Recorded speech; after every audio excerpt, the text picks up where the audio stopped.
Welcome back, everybody. Bruce here with more views from Tumor Town. And, I'm getting a little weaker in the voice here today, so, just have to bear with me a little bit. Now, I had made my mind up in college that I wanted to go try my hand in Hollywood to become a filmmaker, TV maker, whatever, the next, Stanley Kubrick, Steven Spielberg, whatever, what have you. Dreaming big, dreaming big. So the day after graduation, I had my little Dodge Dart special edition loaded, and off we went to lovely California. And I was very fortunate because my cousin, Stuart, happened to live in Glendale and had agreed with his roommate to let me shack up with them for a while until I got my feet going, together, whatever, on the ground. So that was extremely nice. And my father, believe it or not, in the senior year of school, had made this big deal that, oh, you need to get into a fraternity. You need to do that. You need to stay in a dorm. You need that experience. And I was like, no, I don't. I said, look, why don't you do this? Just give me the money you would spend for me to be in a dorm for a year or a semester or whatever, and seed me that money so that I have something to work with when I get to California. So that's what we did. So at least I had a little bit of pocket money to work with, and I had my car, and there I was in lovely California. And on the way out, I went the northern route, so I could go through the mountains, see all the beautiful sights, take my time, that sort of thing. And Stuart and his roommate Blake welcomed me with open arms. They had a 2-bedroom apartment in lovely Glendale, which was halfway between Hollywood and Burbank. So I figured, you couldn't get more perfectly placed than that, right?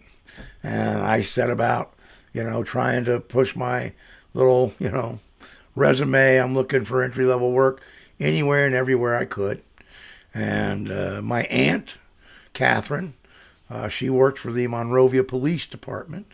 So she got me a job initially doing telephone solicitation, selling tickets to the Monrovia Police, circus or fair or something like that, so I could make a couple of bucks, it was worth something, And she did that, and that got me going. And the rest, I started to do like you had to back then, because people didn't have things like you might have them today. So I had to, go to the local Broadway department store, right, and get a credit card with like a $50 limit and start to build credit, because I had no credit cards. I had nothing. You had to build all that. Go and get your checking account so everybody knows you have a checking account. All that little stuff. You had to do all of it, so everybody could find out you were a responsible human being and you could do the things they needed you to do. So I took on all of that and ran with it. And that was the way we got started. And I one day was sitting there looking through the paper, and I saw that the place where Blake was working, Stuart's roommate, was Pacific Stereo. It was an audiovisual stereo, retail store, kind of like a Best Buy, And they were looking for somebody, and I thought, oh, okay, let me go down there and check that out. So that was my next target as a way to make some money, and that would be the next venture in the lovely tale of California. And before I leave, let me just say that California was a wonderful, wonderful time for me. Really good, as you'll see through the stories of California, but it was a great, great time. So that's how I got to California. My greatest thanks to Blake and to Stuart for taking me in. They both are dear, dear friends of mine to this very day. I love them both.